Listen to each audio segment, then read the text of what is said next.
Hello, my name is Roger Berkowitz, and I'm the academic director and founder of the Hannah Arendt Center at Bard College. Welcome to the virtual reading group. We have been reading Hannah Arendt's On Revolution, and today we are reading the last chapter, chapter 6, and this chapter is called The Revolutionary Tradition and Its Lost Treasure. This is the, in a sense, sad chapter at the end of what for many is an exhilarating book about the foundation of freedom and the possibility for founding freedom in the modern age. This book is not necessarily and does not need to be read as a theory of revolution, although one can find many ideas for revolution within the book. The book is about the book is about the founding, the possibility of founding freedom, what that means, and to a certain extent, how certain revolutions, the French Revolution and their progeny, failed to found freedom, even though they succeeded in liberation, whereas the American Revolution did found freedom. They found freedom as the foundation of a liberty, of a Constitutio Libertatis, the Constitution of Liberty, that had at its core both the foundation of power and the foundation of authority. And it was in the foundation of power, the competing power structures, the multiple power structures, the participation in a public life by the citizenry that had become both a habit and an aim and a lifelong practice of many Americans. This practice was founded in the American Revolution, which immediately set off these constitution makings and was born by and was encouraged by this idea of citizenly participation, the participation in free government. And yet, this chapter is about the loss of that tradition. What is the treasure that is lost? Well, Arendt makes this crystal clear in the preface to her book, Between Past and Future, in which she talks about the lost treasure of the revolution, and she names it. It is public happiness, which again is the name of chapter 3 in this book, and which we have discussed at length. But it is the happiness that one finds in the public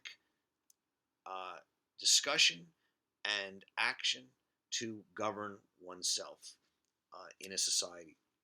This is called public freedom. And recall that she distinguishes public happiness from property, so that in the traditional formulation of life, liberty, and property is in the Declaration changed to a life, liberty, and the pursuit of happiness. And she says happiness is dual. It could be private happiness, property, but it also includes this idea of public happiness. The epigraph to this chapter is from René Char, and the translation of the French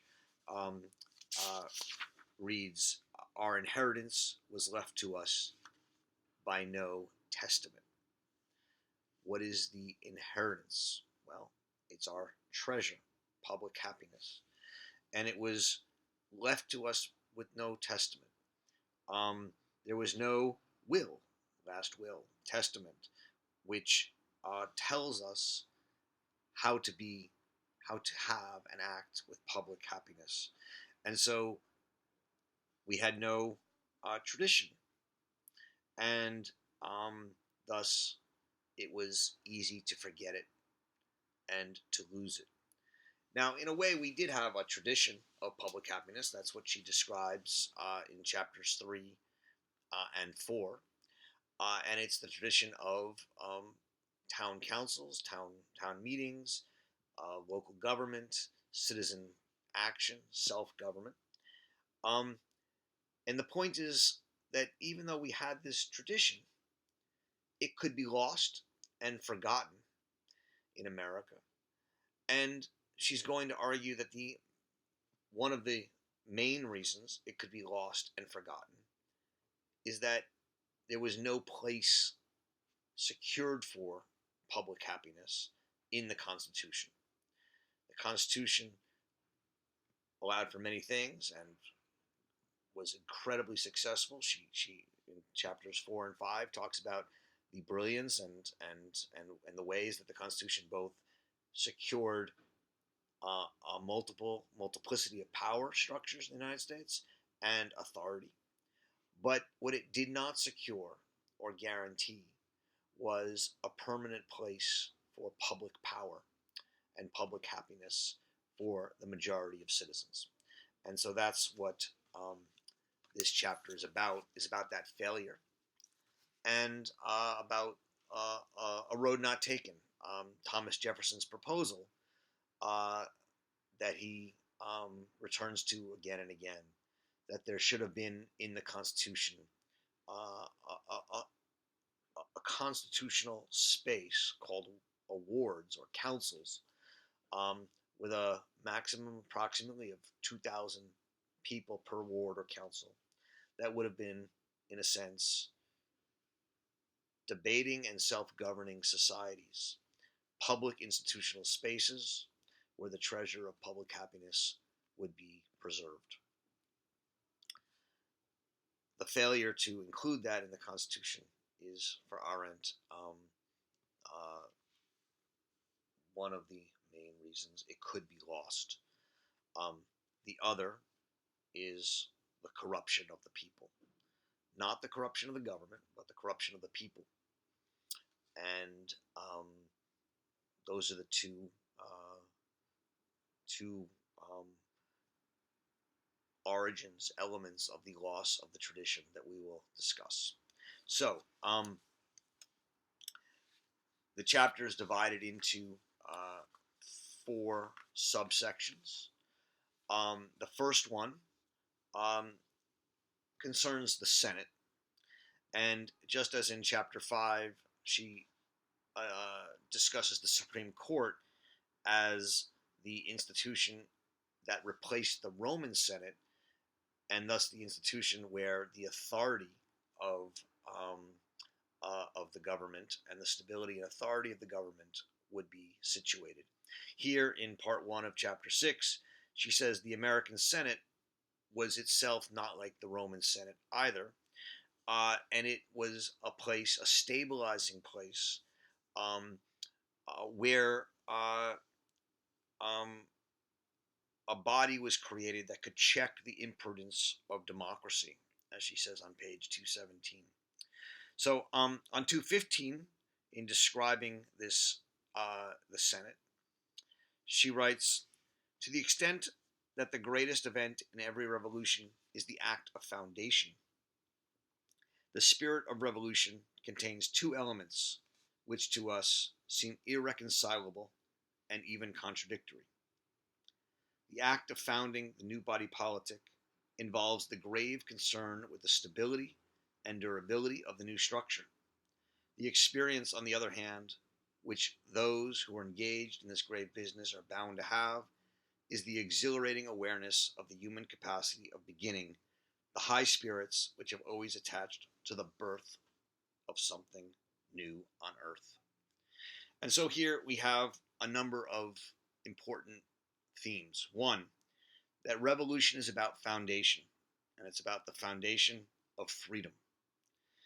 The spirit of revolution, which is the foundation of freedom, has to contain 2 seemingly contradictory elements. On the one hand, stability and durability, which give the structure lastingness and need to check democracy so that democracy doesn't destroy that stability. And on the other hand, this amazing spirit of the new, the high spirits which have always attended to the birth of something new, the excitement of creating a revolution, of founding freedom. And the Senate, like the Supreme Court, is on the side of conservation, on the side of durability. It's what checks the chaotic and sometimes disordering powers of democracy. She says on page 220 that the Senate was, quote, the lasting institution for the formation of public views, and it was the alternative to plebiscite. Unfortunately, the Senate and the Supreme Court, while they were important in creating a lasting and durable institutions, there was no institution that was established to protect the tradition of public happiness. And so she writes on 223, quote, the question is only whether that which made for stability and answered so well the early modern preoccupation with permanence, namely the Senate and the Supreme Court, was enough to preserve the spirit which had become manifest during the Revolution itself, namely public happiness. And she finishes, obviously this was not the case. So the Senate and the Supreme Court were not able to preserve the spirit, the treasure of the Revolution, nor was the House. And we need to think about why that was the case. Okay, part 2 argues that revolutions, with this need for both stability and the spirit of the new, are at odds with themselves, are self-contradictory. The foundation, which is the signal event of the revolution, requires a permanence, a foundation, that is at odds with this revolutionary spirit of newness. And so on 224, she writes, but in this republic, as it presently turned out, there was no space reserved, no room left for the exercise of precisely those qualities which had been instrumental in building the republic. If foundation was the aim and end of revolution, to found a republic of freedom, then the revolutionary spirit was not merely the spirit of beginning something new, but of starting something permanent and enduring, a lasting institution embodying this spirit and encouraging it to new achievements would be self-defeating. The revolutionary spirit is the creation not merely of something new, but of something starting something new that is also permanent and enduring. And a lasting institution seems to be self-defeating. And there's this wonderful quote from Thomas Jefferson, who is really the hero of this chapter, on 225, where he says, for the tree of liberty must be refreshed from time to time with the blood of patriots and tyrants. It is its natural manure. This is the Jeffersonian line that if you're going to found freedom, lasting institutions may be a goal, but you need to refresh those institutions, the tree of liberty, with the blood of patriots and tyrants. You need to, every once in a while, start over. And so this raises the question of permanent revolution. Is Arendt arguing that freedom and the foundation of freedom needs a permanent revolution, or every generation has a right to revolt and create their own new revolutionary system? Chapter 3, or part 3 of chapter 6, is about revolutionary councils. And in a sense, this is, I think, the beginning of her answer, her negative answer to that question, which is that she doesn't think we need a permanent revolution. She thinks there can be institutions that are lasting and enduring and yet preserve a space for freedom. And that's what she calls these revolutionary councils. She says, and she's talking here about Jefferson's proposal for a ward system, which he makes in a number of letters. And she writes, Jefferson, this is on page 242 to 3, Jefferson himself knew well enough what he proposed as the salvation of the Republic actually was the salvation of the revolutionary spirit of the Republic, namely, starting something new in lasting institutions. He expected the wards to permit the citizens to continue to do what they had been able to do during the years of the Revolution, namely, to act on their own and thus to participate in public business as it was being transacted from day to day. By virtue of the Constitution, the public business of the nation as a whole had been transferred to Washington and was being transacted by the federal government. But the state government and even the administrative machinery of the country were by far too large and unwieldy to permit immediate participation. So this quote, in many ways, contains the entirety of the argument. During the Revolution, the citizens acted, they fought, they made constitutions, they acted on their own and participated in the public business of the nation as it was transacted day to day. They were engaged in public happiness, the treasure. And even though they didn't start the revolution for that, they loved it. And that became, in a sense, the aim of freedom. But as the government, through the Constitution, was transferred to Washington, and certainly post Woodrow Wilson in World War I, as it became more centralized, and then post the New Deal and Franklin Delano Roosevelt, as it became ever more centralized, the administration and the administrative machinery became too large and unwieldy to predict immediate participation. And this led to the loss of the day-to-day activity of citizens in self-government, and it leads to what Arendt calls the corruption of the people. She says that government is not corrupted, the people are corrupted. So on 243 she writes, "What could happen, and what indeed has happened over and again since, was that the representative organs should become corrupt and perverted. But such corruption was not likely to be due to a conspiracy of the representative organs against the people whom they represented. Corruption in this kind of government is much more likely to spring from the midst of society, that is, from the people themselves. It is the people who, freed from the public happiness, but is also the public obligation to govern the day-to-day transactions, become wrapped up not in a public spirit, but in the private spirit, in their pursuit of profit, their family life, their own goals, and thus they lose the public-facing, public-spirited virtue that Montesquieu thought was the virtue of Republican government.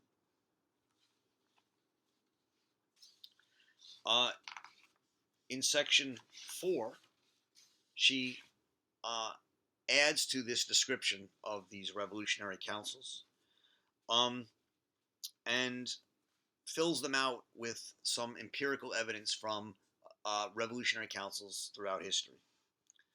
And she says that these revolutionary councils have emerged over and again in history at times of revolution or times of change, and that they share a common characteristic, namely the spontaneity of their coming into being. And this is part of the hard part of the argument is, can these revolutionary councils, can these councils be lasting institutions? Or do they have to emerge spontaneously? The councils, as they emerged spontaneously, she says on 254 to 255, quote, "They consciously and explicitly desired the direct participation of every citizen in the public affairs of the country. And as long as they lasted, there is no doubt that every individual found his own sphere of action and could behold it, as it were, with his own eyes, his own contribution to the events of the day." And these councils in which people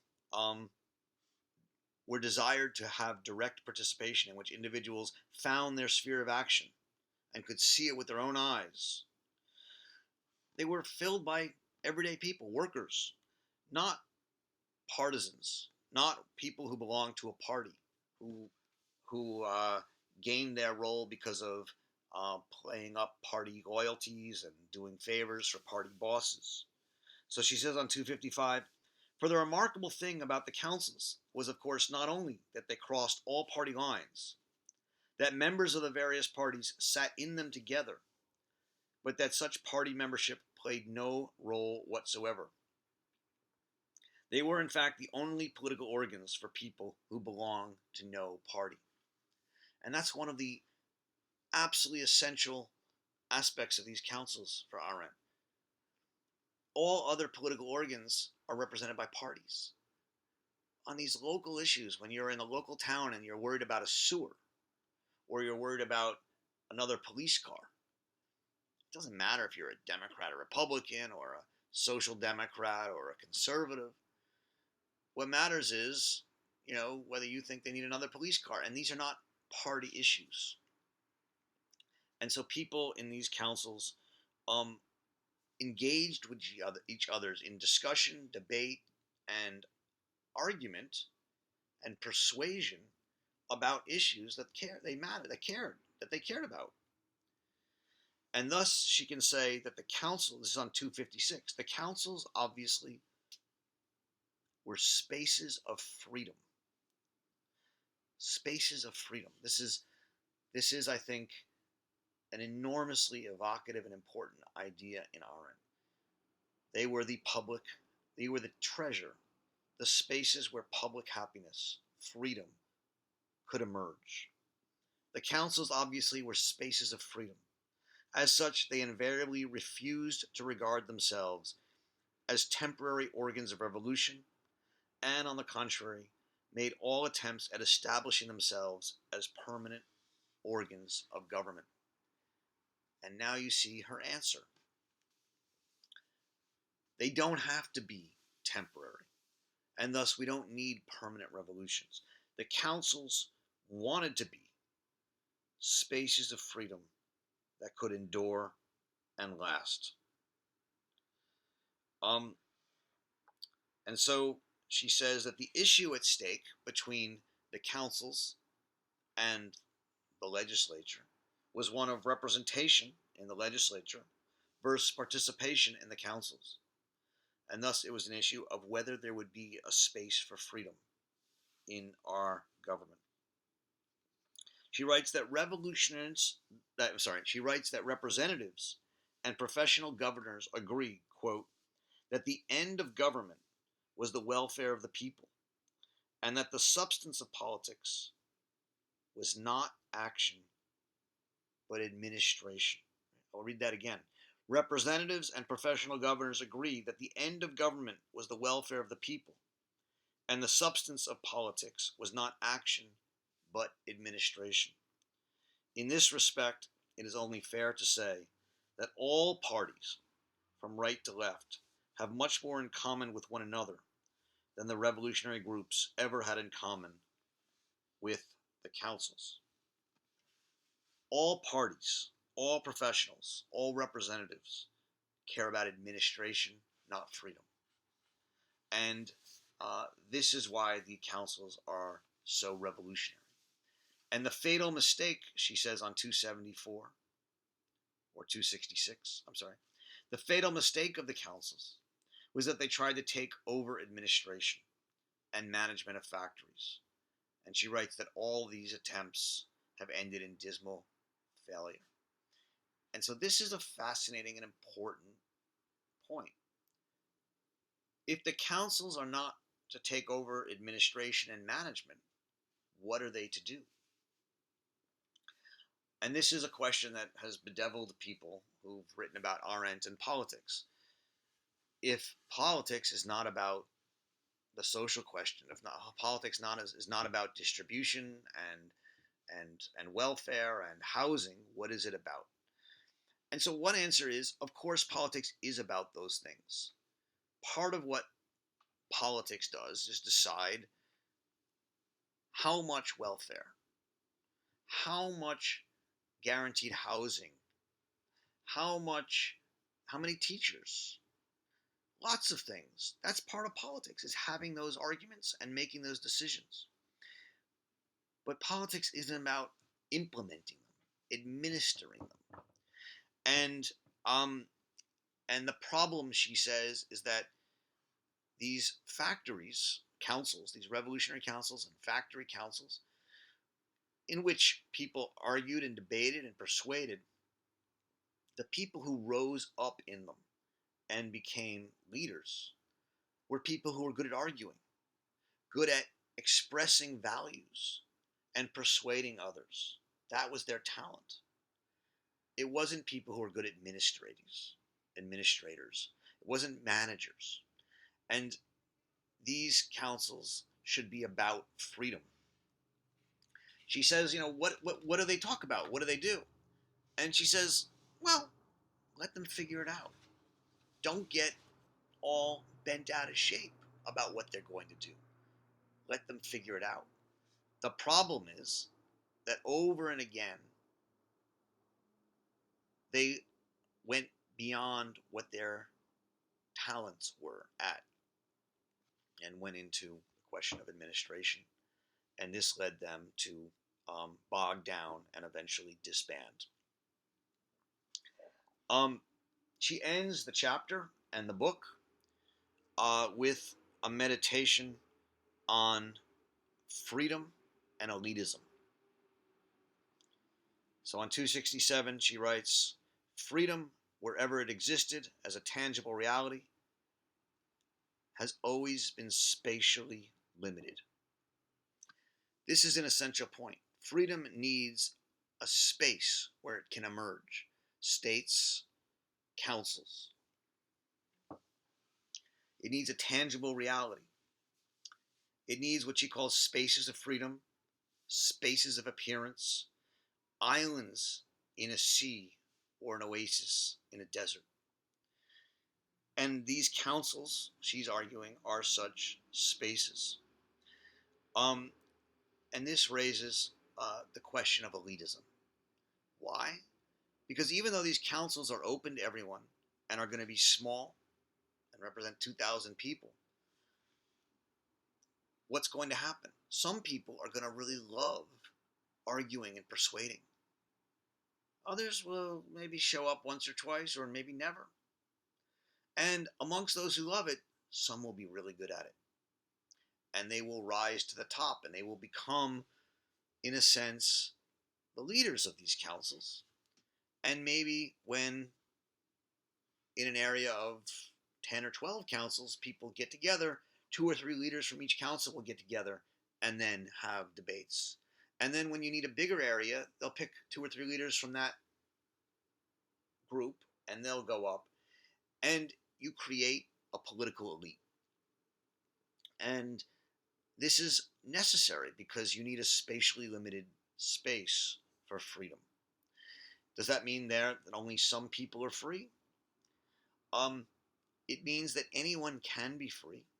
Anyone can participate in these councils, but that some people will be more free than others, in the sense that they embrace this activity of politics and public freedom. And so she writes on page 267, political passions, courage, the pursuit of public happiness, the taste of public freedom, an ambition that strives for excellence regardless not only of social status and administrative office, but even of achievement and congratulation, are perhaps not as rare as we are inclined to think, living in a society which has perverted all virtues into social values. But they certainly are out of the ordinary under all circumstances. More people will like politics and love politics and public happiness and the striving for excellence than we think. But yes, they are out of the ordinary. They are not the majority. And so she says, we can't make everyone be publicly free. That would be tyranny. We'd force them to do it. But what we can do is protect the many. We can't protect the many against the few, but we have to protect the few against the many. What? We have to protect the few who love and excel at freedom. We need, she says, islands of freedom that are protected against the sea of necessity. We need to protect the spaces where the few who are gifted at and love the freedom of public happiness can engage in public happiness. Why? Why protect it for the few? Because, she says, we keep the idea of freedom alive. Those few who did it, others may not want to do it. They might not want to make the sacrifices of their time and energy, but they will value the fact that freedom exists, and freedom will remain for them an ideal. The trouble, she says on 277, the trouble lies in the lack of public spaces to which the people at large would have entrance, and from which an elite could be selected, or rather, where it could select itself. The trouble, in other words, is that politics has become a profession and a career, and that the elite, therefore, is being chosen according to standards and criteria which are themselves profoundly unpolitical. So, a few things here. We are losing the public spaces where we could have the few, the elite, that will keep the idea of freedom alive. And this elite is not an economic elite, it's not an inherited elite, it's a self-chosen elite, and that's important. And the problem is that increasingly our political elite are not self-chosen and not free. They are people who choose politics for a profession and career, and they're chosen by standards that are unpolitical and unfree. And as long as that is the case, we are in danger of losing the treasure of public happiness that is the treasure of the revolution. I very much look forward to discussing the book with you. Enjoy reading Hannah Arendt. Thank you very much.